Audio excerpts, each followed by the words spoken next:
പ്രണയബന്ധത്തിൽ നിന്നും പിന്മാറിയതിന്റെ പകയിൽ 19-കാരെ കുത്തിപ്പരിക്കേൽപ്പിച്ച ശേഷം പെട്രോൾ ഒഴിച്ച് തീവെച്ച് കൊലപ്പെടുത്തിയ കേസിൽ പ്രതി കുറ്റക്കാരെന്ന് കോടതി. പത്തനംതിട്ട അഡീഷണൽ ജില്ലാ കോടതിയാണ് പ്രതി അജിൻ റജി മാത്യു കുറ്റക്കാരാണെന്ന് കണ്ടെത്തിയത്. ശിക്ഷാവിധി മറ്റന്നാൾ.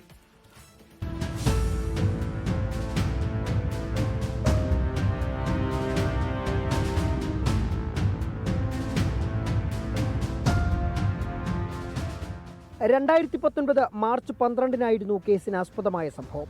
സഹപാഠിയായിരുന്ന പത്തനംതിട്ട അയിരൂർ സ്വദേശിനി കവിത പ്രണയബന്ധത്തിൽ നിന്നും പിന്മാറിയതാണ് തിരുവല്ല കുമ്പനാട് സ്വദേശി അജിൻ റജി മാത്യുവിനെ പ്രകോപിപ്പിച്ചത്. തിരുവല്ലയിൽ വെച്ച് കവിതയെ വഴിയിൽ തടഞ്ഞു നിർത്തിയ അജി കയ്യിൽ കരുതിയ കത്തികൊണ്ട് കുത്തി. പിന്നാലെ പെട്രോൾ ഒഴിച്ച് കത്തിച്ചു. 70% പൊള്ളലേറ്റ പെൺകുട്ടി 2 നാൾ നീണ്ട ചികിത്സയ്ക്കൊടുവിൽ എറണാകുളത്തെ സ്വകാര്യ ആശുപത്രിയിൽ മരിച്ചു. നാട്ടുകാരാണ് പ്രതിയെ പിടികൂടി പോലീസിൽ ഏൽപ്പിച്ചത്. പ്രതിക്ക് പരമാവധി ശിക്ഷ ലഭിക്കണമെന്ന കവിതയുടെ മാതാപിതാക്കൾ. പരമാവധി ശിക്ഷ തൂക്കുകയർ കൊടുക്കണമെന്നേ പറയുന്നത്. പക്ഷേ അതിന്റെ പ്രായം അനുസരിച്ചായിരിക്കും. നമ്മളിപ്പോൾ എന്താ പറഞ്ഞാൽ ഈ നാട്ടിൽ ഇങ്ങനെയൊക്കെയാ.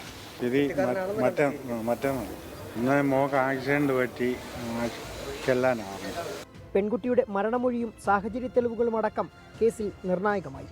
ഈ കേസിൽ സാക്ഷിമൊഴികളുടെ അതുപോലെ തന്നെ CCTV ഫുട്ടേജ് ഉൾപ്പെടെയുള്ള സയന്റിഫിക് എവിഡൻസിന്റെയും മുഖവിലേക്ക് എടുത്തുകൊണ്ടാണ് കോടതി ഇന്ന് പ്രതിയെ കുറ്റക്കാരെന്ന് കണ്ടെത്തിയിട്ടുള്ളത്. ബുധനാഴ്ച ശിക്ഷ വിധിക്കും. 24 പത്തനംതിട്ട.